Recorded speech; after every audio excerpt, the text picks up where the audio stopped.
What is up, everybody? Welcome back to a new video. Sorry I haven't been uploading. Just been really hectic at the moment. Just been really busy, but I promise I am trying to work on it. Got another video coming out, hopefully either Wednesday or Friday. Depends when I can get it finished. Today's video, however, is going to be my speculation on Pokemon's 25th anniversary and what they could potentially do. Now, this is very much a large milestone for them. I mean, Pokemon has captured the hearts of its fans since 1997, I believe, or 1996. I'm not 100% sure. But I definitely think we're in for something big. Now, one thing that I've been struggling with is trying to come up with an idea. Now, we already know that there's going to be a promotional deck for the TCG aspect, because there was a card leaked in one of the Sword and Shield sets. I think it could have been Darkness Ablaze. Not really sure, can't really remember. But yeah. Now we know for the 20th anniversary rather, sorry, they did the Year of Mythicals, where every month they released a mythical, etc. I don't think that this is going to be that small. I do believe that we are going to see a master collection, or rather two master collections. I believe, because of how Pokemon usually releases their games, there's usually two separate versions, and then either an enhanced version seen in previous generations, or two enhanced versions, and in special cases like Black and White, they had sequels, which was Black 2 and White 2. So what games will be in each sort of release? Well, on screen we can see a list. Now, I did go with sort of the Pokemon Red collection and the Pokemon Blue collection, sort of to pay homage to the original English games. But as you can see, I've picked all in remakes or enhanced versions. In the case with Ultra Sun and Ultra Moon, and the rest are sort of remakes.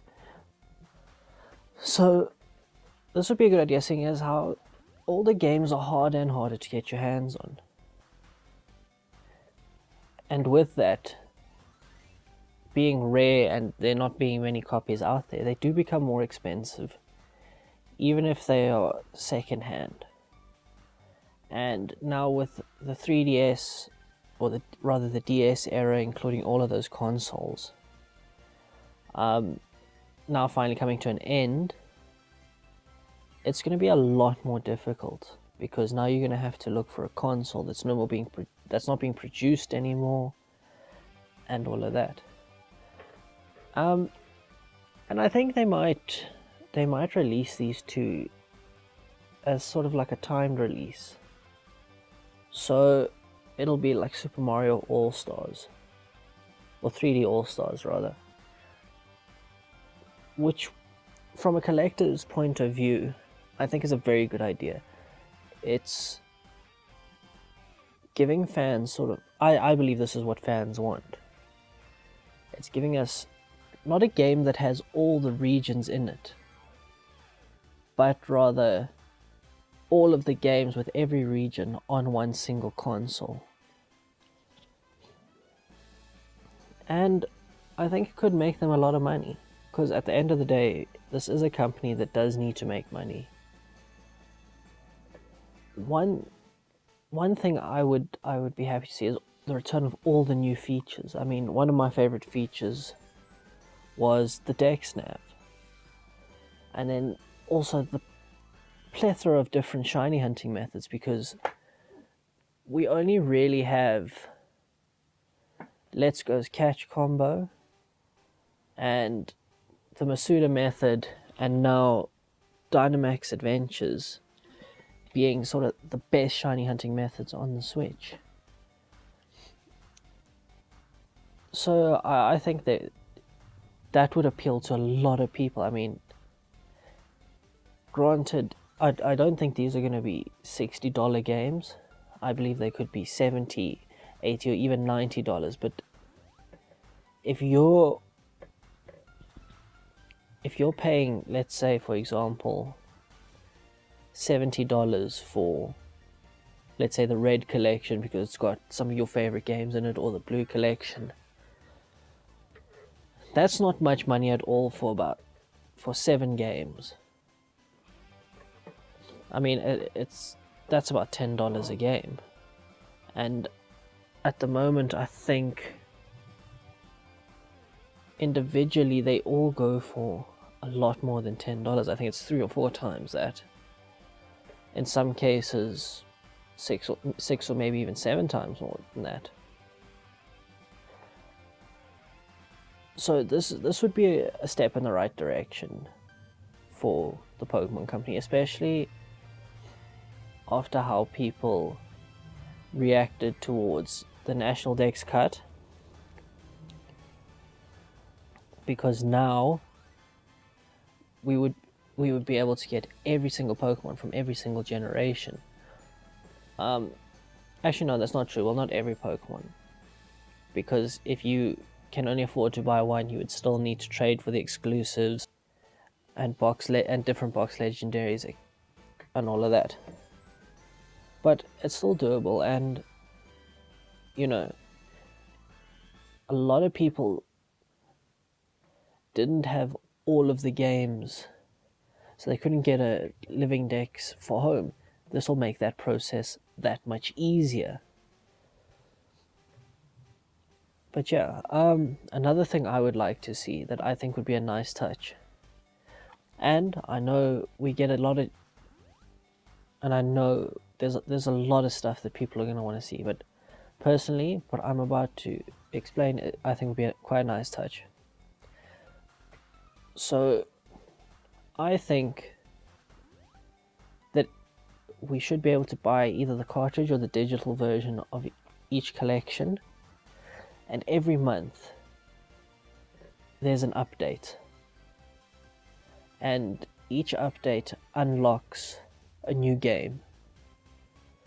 So you have all the games there, but you either can't unlock them until you get that update, or until you finish the previous game. And a nice touch would be, for the first game, would be a special mystery gift.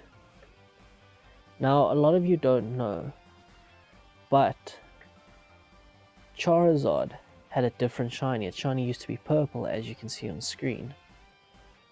And I think giving that out would be such a cool sort of gift for this event, because you don't see any other Pokemon that have 2 different shinies. And I know Charizard gets a lot of love, and people are kind of sick of seeing Charizard get the spotlight, but the fact is Charizard is a very popular Pokemon.